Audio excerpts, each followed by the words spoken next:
Hey guys, welcome back to After Dark Diaries. Today's episode isn't about motivation, it's about groundwork and needing a foundation to be able to grow. Even when you don't show up and you feel like no one's watching, you don't see the progress that you are making yourself.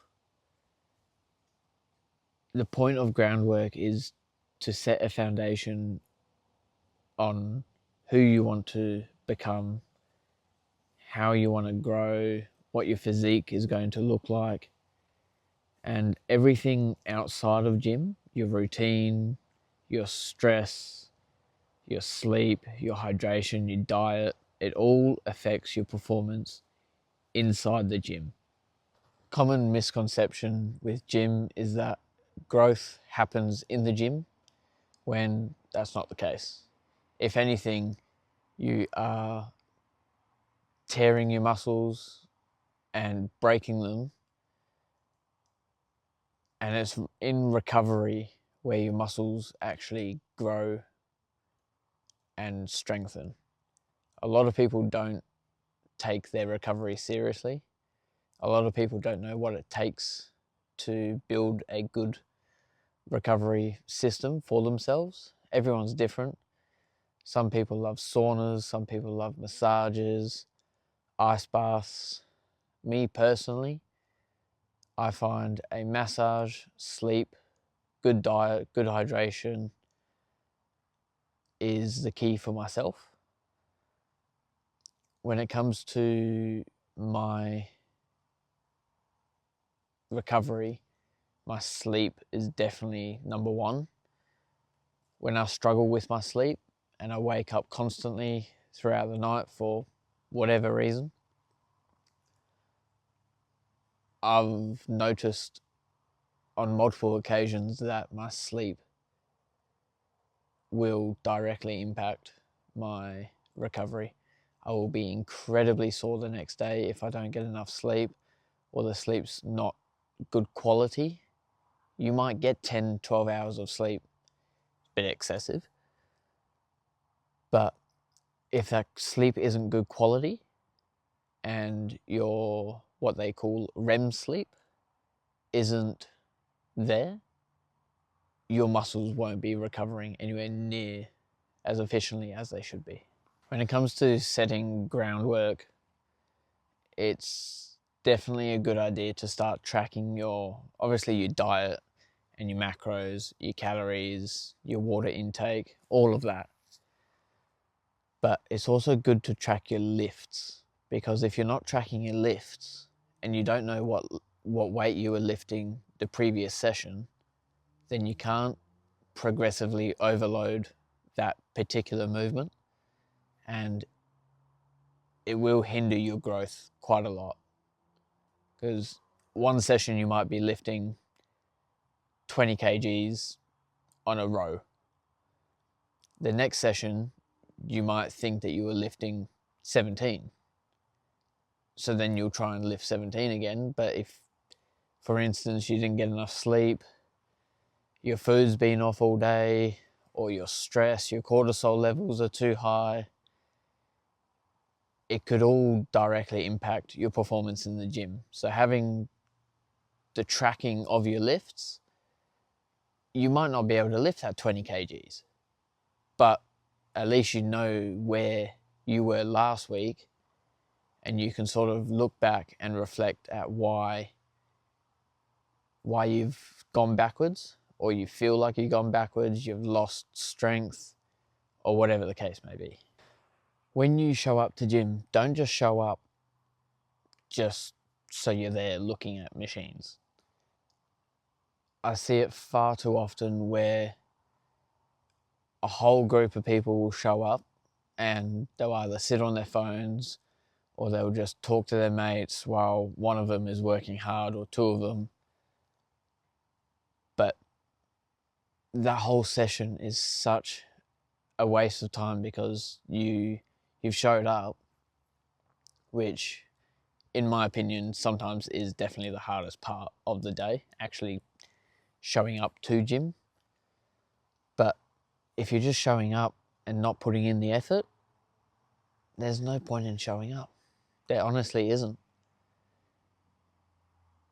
But before you start lifting, you should always warm up, activate the muscles that you're going to be working out with. And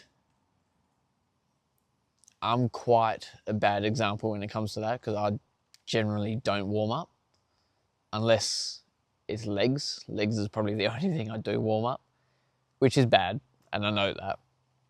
I will generally use warm-up sets as my warm-up to activate those muscles. I know in the long run it's going to be bad for my joints, and on my road to the IFBB in 27-28, I will be focusing a lot more on longevity health-wise. So I will be stretching, and you will see a lot more content of me stretching. But in the past and currently, I do just use warm-up sets to warm up, and a lot of people do. And I want to say it's probably got a bit of a stigma around it of men thinking that warm-ups don't need to be done, when in reality they do. And I think its basis probably comes from the fact that you always see women in the gym warming up. And men will see that and be like, oh, it's a feminine thing to warm up. It's not. Warming up correctly and properly and efficiently will optimize your performance in the end. You'll find your joints will flow and move a lot easier. They're not going to feel like they're in pain. Like sometimes, even though I do warm up legs, there'll be times where I have to put on knee sleeves when I'm pushing heavy weight, because my knee joints obviously just aren't warmed up enough.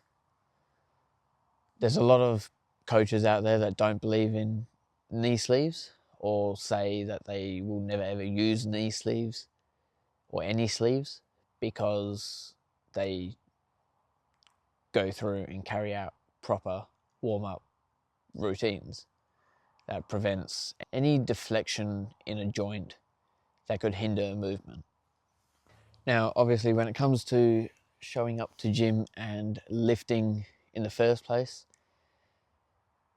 there is obviously lifting with intention and lifting to show off.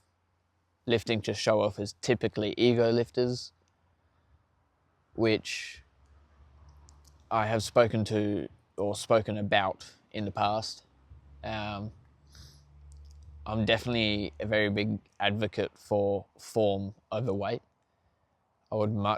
I personally have found a lot more growth in practicing or getting my form on point and full range of motion following a correct tempo. And if you don't know what a tempo is, if you don't know what RIR is or RPE, these are key factors that you need to be researching, understanding if you're going to take gym seriously. It's like any other sport. If you're going to be competing in a sport, or even if you were training in that particular sport just for fitness aspects, you would still need to learn the basics. And when lifting weights, tempo, reps in reserve, and rate of perceived exertion are definitely your basics. Resting times definitely vary from athlete to athlete. Personally, I prefer a little bit of a longer resting time, around 2 to 2.5 minutes, personally. I know a lot of other people like to just go set after set, or I used to be really bad for like 10 6-minute rests. Sorry, 5 6-minute rests. and I'd find myself on social media just scrolling in between sets, which there's nothing wrong with. At the end of the day, your workout just takes a little bit longer. There's going to be a lot of disagreement with this, but a lot of people are starting to believe that there's no such thing as pre-workout meals. There is. A pre-workout meal will generally be high carb, so you've got carbs and energy for like ready for your lifts. I'm quite bad, or have been in the past, for not having pre-workout meals. I'll typically I like to go in the morning most days. So I'll typically have high protein, high fat in the morning before my workout. And that, I do definitely notice a big difference in my performance. If I go in the afternoon, my body is already fully carved up. Even though I'm in prep, there's not really that many carbs in my body to begin with. But if I've had all day, like a full day of eating, my body is already fully hydrated. When I go into gym, and I'll let my pre-workout sit for about 45 minutes before I actually take it in. And those have been some of my best workouts. And the only reason I don't do it that often is because for my day-to-day routine with work, content creation, it just works better for me if I go in the morning. It just means that I have to push myself a little bit harder to find the energy that I would normally have at the end of the day through correctly fueling my body.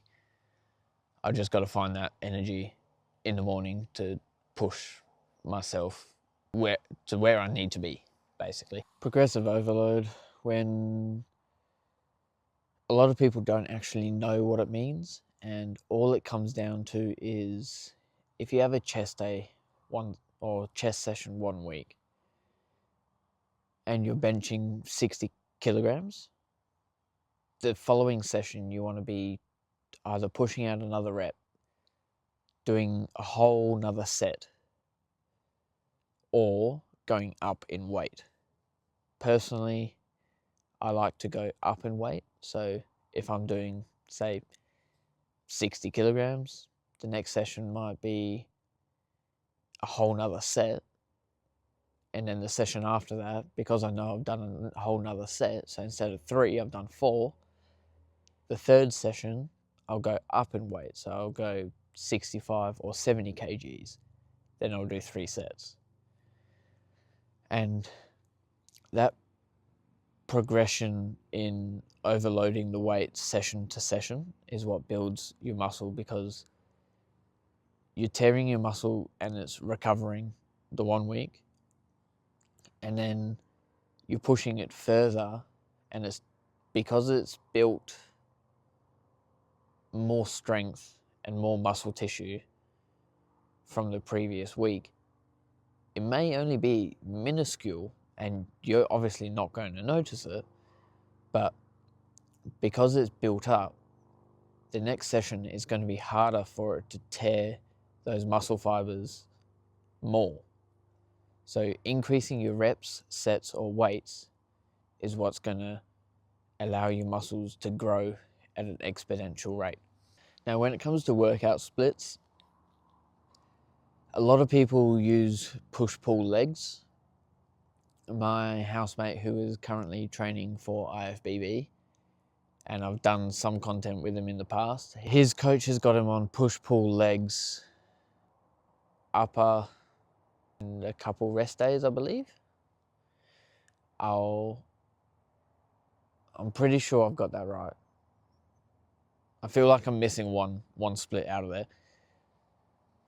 I've tried push-pull legs myself, and I honestly don't like it. I prefer chest and tries. back and bis, an arms and shoulder day, and then a leg day by itself. I haven't been training legs for probably a month now, purely because the competition I'm entering is men's physique. So I wear board shorts, and there's not much definition that is required for the legs, because obviously they're covered in board shorts. It is beneficial in a way, because it allows me to rest a little bit longer, allows me to get like more cardio in. I can use those days that I would otherwise use for legs to think of ways to improve my recovery. I might get a little bit extra sleep. I might go for a massage. The opportunities are kind of limitless if you really think about them hard enough. That's it for tonight, guys. Hit like, hit subscribe, and I'll see you guys next Sunday.